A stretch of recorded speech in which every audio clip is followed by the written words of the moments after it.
Hi guys, तो कैसे हैं आप सभी। Welcome back to a new video. आज हमारे पास आया था 2 टायर 5 kg बटरफ्लाई थीम का केक। ये था बेरी ब्लास्ट फ्लेवर में।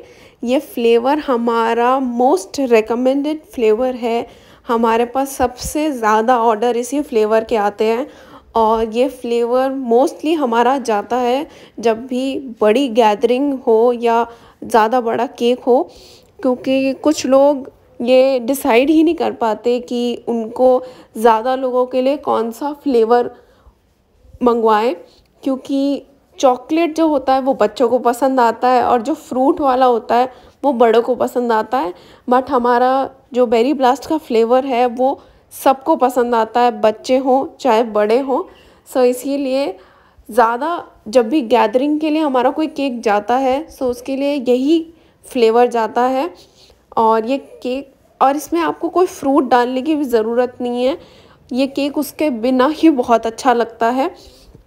मैंने नीचे की लेयर को क्रम कोट कर लिया अच्छे से और मैंने नीचे के लेयर को रखा था 10 इंच के टीन में और मैंने ये बेस बनाया था 10 इंच का। वैसे ही मैंने जो ऊपर की लेयर थी उसको भी क्रम कोट किया और जो ऊपर की लेयर थी उसको मैंने बनाया था 6 इंच के बेस में। जब भी आप 2 टायर केक बनाएं या जितने भी टायर केक बनाएं, एटलीस्ट हर लेयर के बीच में 2 इंच का गैप होना चाहिए।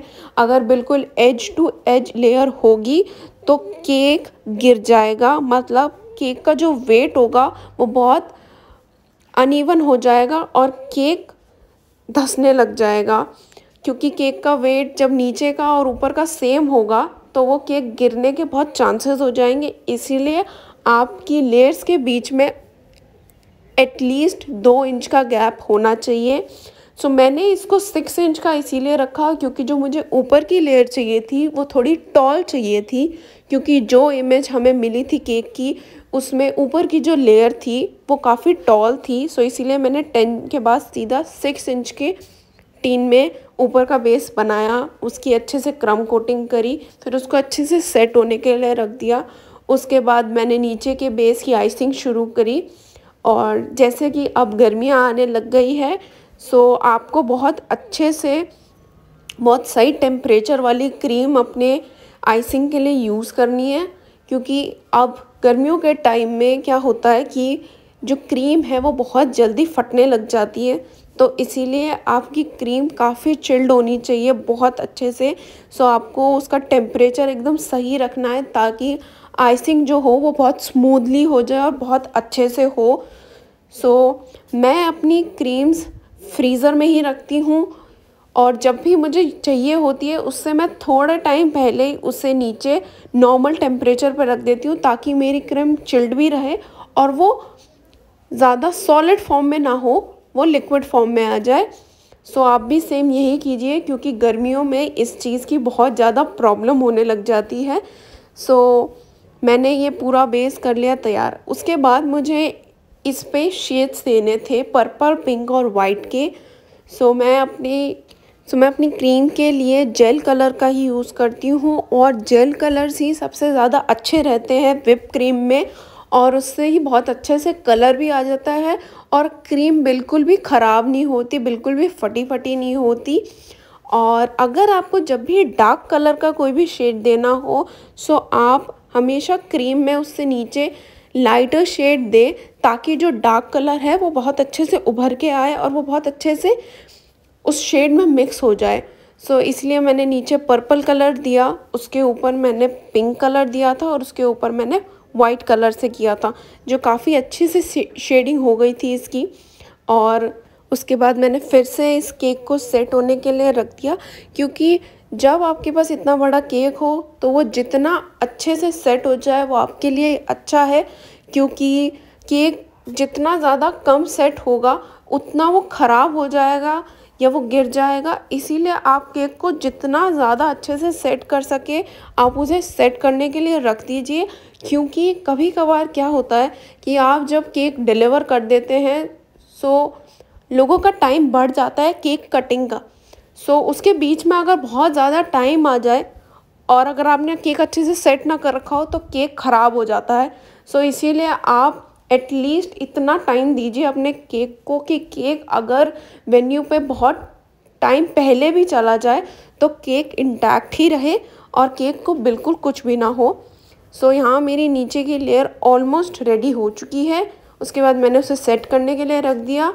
उसके बाद मैंने ऊपर की लेयर को आइसिंग करना स्टार्ट किया।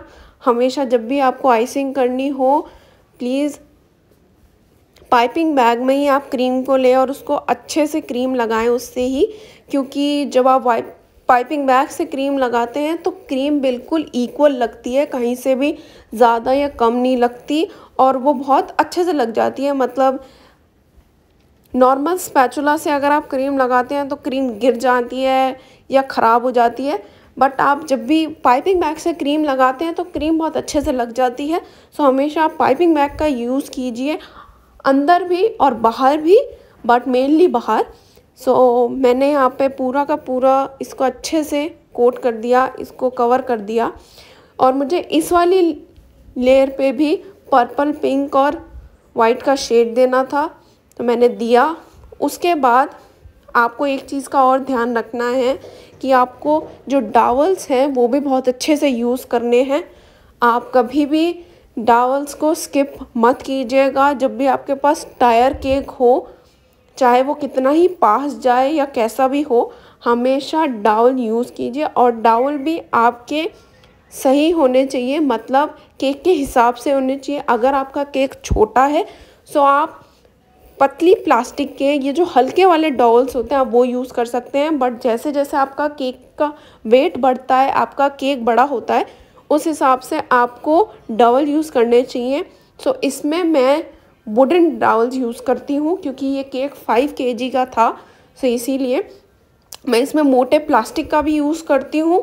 क्योंकि क्या होता है ना कि अगर आप इसमें डावल यूज़ ना करें तो आपका केक गिर सकता है, तो इसीलिए आपको डावल्स का सही यूज़ करना चाहिए और सही तरीके से लगाना चाहिए, सही तरीके से उन्हें कट भी करना चाहिए, वरना आपका केक ख़राब हो सकता है। सो सेम मैंने इस पर भी शेडिंग करी और ये केक भी बहुत अच्छे से स्मूथ हो गया था। बहुत अच्छी फिनिशिंग आई थी केक पे क्योंकि मेरी क्रीम का टेम्परेचर एकदम सही था इसीलिए। सो आपको केक और क्रीम का टेम्परेचर बहुत सही रखना है, तभी आपकी जो बाहर की आइसिंग होगी वो बहुत स्मूथली होगी। उसके बाद पता नहीं वो जो बीच की क्लिप थी वो कहाँ गई, बट वो नहीं लगा पाई मैं। उसके बाद मैंने केक को डेकोरेट करना स्टार्ट किया, हैप्पी बर्थडे लगाया, बटरफ्लाइज लगवाई और ये केक एक्चुअली में जो इमेज में था उससे ज़्यादा सुंदर लग रहा था। ये कस्टमर का कहना था हमें और उनको ये केक बहुत पसंद आया। और अगर आपको भी ये केक अच्छा लगे सो प्लीज़ आप वीडियो को लाइक कीजिए, कमेंट में बताइए कैसा लगा और प्लीज़ शेयर कीजिए हमारी वीडियो को। और आप इंस्टाग्राम पे भी हमको फॉलो कर सकते हैं for daily updates and for daily new post and videos. और हम डेली शॉर्ट्स भी अपलोड करते हैं तो प्लीज़ आप उन्हें भी चेकआउट कीजिएगा, वो भी आपको देख के बहुत अच्छा लगेगा। So please don't forget to subscribe to our channel for the delicious cake recipes. Thank you.